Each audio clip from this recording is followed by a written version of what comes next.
G'day humanoid life forms, Chewy here, and it's day 19 of the big walk for little kids with cancer.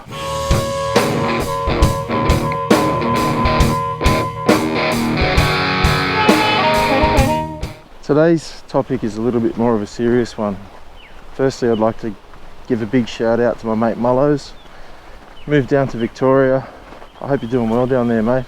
The song that you hear in this video, Somnolent Notion, is a collaborative song between Mullos and myself. Mullos wrote all of the lyrics, gave me some food for thought with the ideas for how he wanted it to sound, and then I recorded the music. Mullos said to me after he heard it, exactly how he heard it in his head is how it came out. So it was just meant to be. Mullos, thank you for your generosity. We call each other a brother from another mother, and we didn't really get to know each other very well at school. Once social media started, we became very close friends. I think we figured out that we have loads in common. Mullos was interested in playing bass back at school, and I don't recall saying it, but he reminded me of something I said to him back at school, that the bass guitar was just a lump of wood with some strings on it. I couldn't be more wrong, Mullos. The bass is a beautiful instrument on its own right, so I apologise for saying that, and that it stayed with you. That was the arrogance of a young guitar player. Sorry, mate. Now, the reason I'm saying this is a bit more of a serious topic today is through the week there was a notification on Facebook saying that it had been 11 years since our mate Watto left us. One of our mutual school friends, another musician, a very creative, intelligent human, Watto, Scott, fell victim to the pressures of life. He had moved to Perth. He went there so he could afford to buy a home because of the price of real estate in Sydney was just ridiculous, as we all know it is now. Scott couldn't handle it and took his own life, leaving behind his family, his wife and kids. It was his teenage son that found him hanging in his garage. And Scott's not the only one to have done this out of my friends. There's a long list of people who I went to school with, my age, the year above, the year below. There's a long list of people who've taken their own lives. Now, Fendog is raising awareness for men's mental health. And I think at this time, when a lot of men are being isolated from the world or from their families, losing their identity, losing their sense of self-worth, I think it's a topic that needs to be talked about more. There's the old phrase, it's okay to not be okay. Men are stubborn creatures. We've been raised with this subconscious dilemma in the back of our mind that it's not a manly thing to show your feelings. It's not the done thing to talk about when you're feeling bad, when you're feeling down. We're good at bottling up our emotions. We're not so good at talking about it. Women, on the other hand, they talk about everything. I think it was the average woman says about 8,000 words a day and the average man about 5,000. That's a big imbalance. Can you hear the magpie? Can you hear the wind in the trees? It's an absolutely beautiful spring day here in Sydney. It doesn't get any better. It's perfect weather to be outside. I think as we grow up, the responsibilities of life overtake everything. And as a man, we're still raised to believe that we have to provide. We're the hunter, the breadwinner, we're the caretaker of the family. We're meant to be strong. We're made to feel like there's something wrong with us when we need to ask for help. I'm not sure if you know, but the leading cause of death for an adult male below the age of 40, it's not motorcycle accidents. It's not heart attack or cancer. It's suicide in Australia. Suicide is the leading cause of death for adult males between the ages of 18 and 40. Now if that stat's kind of wrong, I'll write it on the screen here, the exact current stat.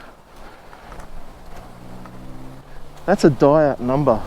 Then if we look at minority groups such as Aboriginal people or Aboriginal deaths in custody, the numbers are even more stark. And again, it comes down to identity, self-worth. It's about being valued as a human. Our society is very quick and very judgmental, especially in terms of money and finances. The house you live in, the kind of car you drive, the clothes that you wear. The demands of modern living are extreme. The latest and greatest widescreen televisions and internet subscriptions to everything, and Netflix and Foxtel and all of these expenses that we don't really need. Mobile phone bills, everything costs money. Unfortunately, our society still values that over anything else. If we look at the rights of the single parent in terms of male and female, once again, in nearly all cases, the female is granted custody of the children 11 days out of 14, something like that. The male gets to pick up the kids on school at Friday afternoon once a fortnight and give them back on Sunday night, or take them to school on Monday morning.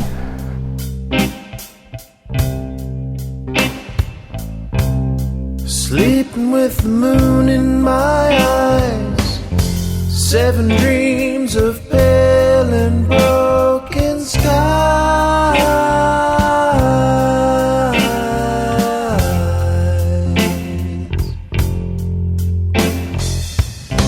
Fields full of wheat and barley walls, and streams that end with champagne waterfalls.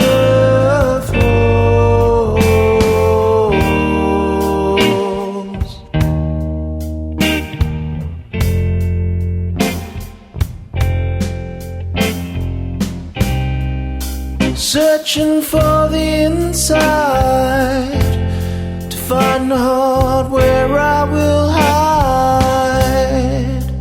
When I find the inside, I hope it will be 10 feet wide.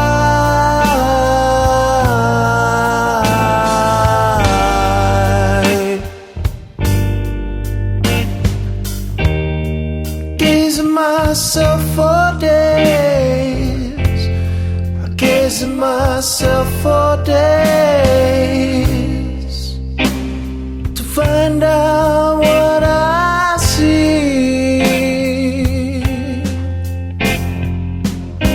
Make the bed with pillow at foot, seems the sanest place to be put.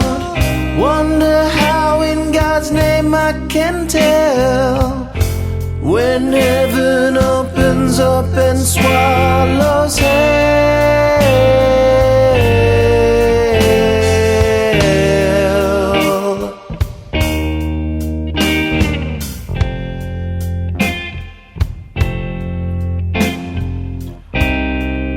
Searching for the inside, to find the heart where I will hide.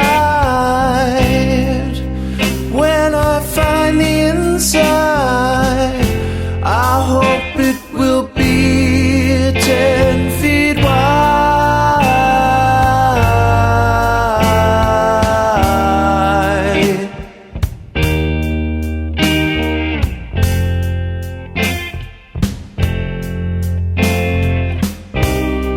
Gaze at myself for days, I gaze at myself for days. I also want to talk about my mate Joe.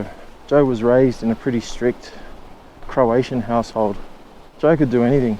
At school he was an A student, at least until the end of school. Joe used to make his own clothes. Joe had a body to die for, the kind of body that all the girls loved. He looked like an Olympic swimmer. Broad shoulders, deep dark eyes, tall, strapping, strong, intelligent man. He loved to skate. That's all he really wanted to do was skate, which brings me to why he eventually committed suicide. As a teenager, all he wanted to do was skate, so he asked his dad if he could build a skateboard ramp in his backyard. Being a typical old-fashioned, stubborn Croatian dad, he's like, that's never going to get you anywhere in life. You're an idiot. Stop dreaming. All of that kind of idea. It's a very strange sight to see. The straw that broke the camel's back for Joe. He was an A student at school all the way up until year 10. He got 98% on a particular exam. And when he went home and said to his dad, look Dad, I came first and I got 98%. His dad said to him, where's the other 2%? Joe lived on the streets of Sydney for a few years. He used to raid parking meters to get money. He ended up with heroin addiction, among other drugs. I got him some work as a bricklayer, teach him a new trade. He took to it like a duck to water. But that deep-seated resentment, that deep-seated lack of self-worth wouldn't let him rest.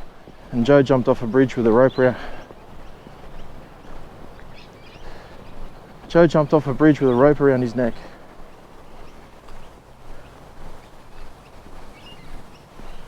A few years later, his dad committed suicide as well.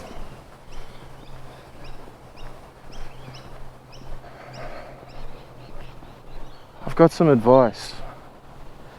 Now, this advice may be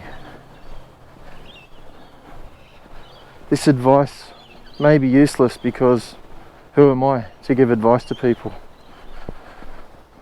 But I'm a dad of a teenage boy and a teenage girl. But I know that the things I say have power. I've been trying really hard to never say I'm disappointed. Those words hurt. As a parent, never tell your kids you're disappointed in them. Ever, no matter what. Even in my own life as a teenager growing up, I still remember a few things that a few kids at school said, and they stay with you, and they gnaw at you, and they eat at you, and they make you feel less than you should. And as a parent, those words are so much more powerful. As a man to your son, teach your son to show their emotions. Teach them that it's okay to have emotions, to have feelings. Show them by example. Don't be afraid to cry. Don't be afraid to ask for help. Teach them how to be a good human to others by being a good human to others. Teach them how to be a good husband by being a good husband. Teach them how to be a good son by being a good son. And I hear my own words and I can think of many things that I need to improve. Heavy topic.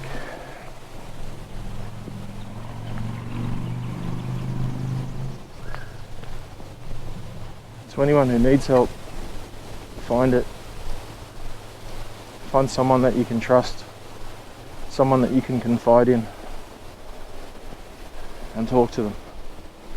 If you've got no one, send me a message. Be more than happy to lend a listening ear. I think that's about enough. To all the regulars, thank you very much for tuning in and watching. I just hope that by making a video like this, even one little part of what I'm talking about, if it affects one person, if it has an impact, then it's all worth it. I love you all. Until next time, be good to each other. Chewy out. Peace.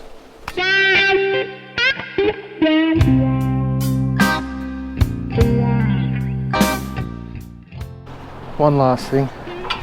If you have a teenage son, hug him a lot. Tell him you love him, and tell him that you're proud of him.